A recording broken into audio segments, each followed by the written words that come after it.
ജെറൂസലേമിൽ നിന്ന് 3 minute പ്രാർത്ഥനയിലേക്ക്, prayer ലൈനിലേക്ക് നമുക്ക് പ്രവേശിക്കാം. ഇന്ന് ഈ പ്രയർ ലൈനിൽ സംബന്ധിച്ചുകൊണ്ടിരിക്കുന്ന എല്ലാവരെയും, അവരുടെ പ്രാർത്ഥനാ നിയോഗങ്ങളെയും അവരുടെ കണ്ണുനീരുകളെയും സങ്കടങ്ങളെയും മാലാഖമാരുടെ കൈകളിലേക്ക് സമർപ്പിക്കുകയാണ്. മാലാഖമാരോട് ചേർന്ന് ഇപ്പോൾ ഈ ശുശ്രൂഷ സംബന്ധിക്കുന്ന എല്ലാവരെയും കർത്താവ് കാണുന്നുണ്ട്. പ്രിയപ്പെട്ടവരെ, ചെറുതോ വലുതുമായിരിക്കുന്ന ജോലികൾ ചെയ്ത് കുടുംബത്തിന് വേണ്ടി വിദേശങ്ങളിലോ സ്വദേശങ്ങളിലോ കഷ്ടപ്പെടുന്നവരുടെ എല്ലാ കഷ്ടപ്പാടുകളും ദൈവം കാണുന്നുണ്ട്. മകളെ, നമ്മൾ നിർമ്മിച്ച ഭവനത്തിൽ നിന്നും ഈശോ നിർമ്മിച്ച ഭവനത്തിലേക്ക് പോകേണ്ടവരാണ് നമ്മൾ എന്ന് ചിന്തിക്കാറുണ്ടോ? സ്വർഗം ലക്ഷ്യമാക്കി ജീവിക്കുവാൻ ഈശോ ഈ പ്രയർ ലൈനിൽ സംബന്ധിക്കുന്ന ഓരോരുത്തരെയും ക്ഷണിക്കുകയാണ്. വചനം തരുന്നു. കൊളോസ്യർക്കാർക്ക് എഴുതിയ ലേഖനം 3-ാം അധ്യായം 2-ാം വാക്യം. ഭൂമിയിലുള്ള വസ്തുക്കളിലല്ല, പ്രത്യുത ഉന്നതത്തിലുള്ളവയിൽ ശ്രദ്ധിക്കുവിൻ.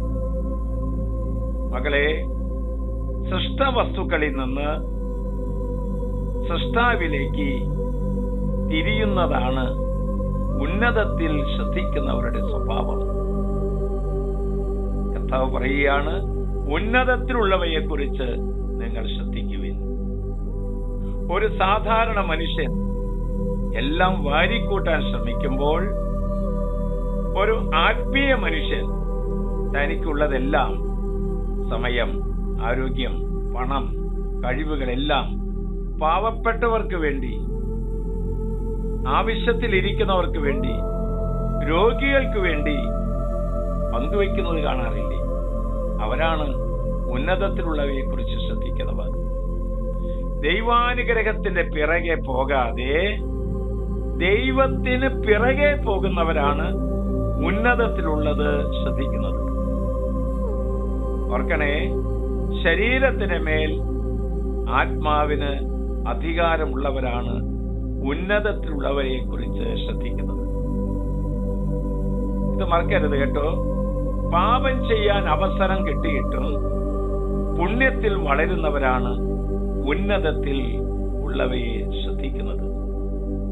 നമുക്കും നമ്മുടെ കുടുംബത്തിനും ഉന്നതത്തിലുള്ളവയെ കുറിച്ച് ചിന്തിക്കാൻ നമുക്ക് ഒരുങ്ങാം.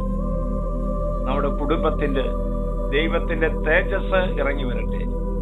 നമ്മുടെ മക്കളിലേക്ക് ദൈവാനുഗ്രഹം കടന്നു വരട്ടെ. നമ്മുടെ തലമുറ ഉന്നതത്തിലുള്ള കാര്യങ്ങളെ കുറിച്ച് ചിന്തിക്കുവാനുള്ള പ്രത്യേകമായ കൃപ കിട്ടട്ടെ. ആശ്വാസപ്രദമായ രാത്രി, പ്രതീക്ഷാ നിർഭരമായ പ്രഭാതം, സൽപ്രവർത്തികൾ നിറഞ്ഞ ദിവസം നൽകി ഇന്നത്തെ ശുശ്രൂഷയിൽ പങ്കെടുത്ത സർവരെയും പ്രത്യേകമായ വിധത്തിൽ അനുഗ്രഹിച്ച് ആസ്വദിക്കട്ടെ. നമ്മുടെ കർത്താവ് ഈശോ മിശിഹായുടെ കൃപയും പിതാവായ ദൈവത്തിന്റെ സ്നേഹവും പരിശുദ്ധാത്മാവിന്റെ സഹവാസവും പരിമളവും നാം എല്ലാവരോടും ഈ കൂട്ടായ്മയോടും കൂടി ഉണ്ടായിരിക്കട്ടെ. എല്ലാ മക്കളുടെയും പ്രാർത്ഥനാ നിയോഗങ്ങൾ ഈശോയുടെ കരങ്ങളിലേക്ക് സമർപ്പിച്ചുകൊണ്ട് ഇപ്പോഴും എപ്പോഴും എന്നേക്കും ഇപ്പോഴും എപ്പോഴും എന്നേക്കും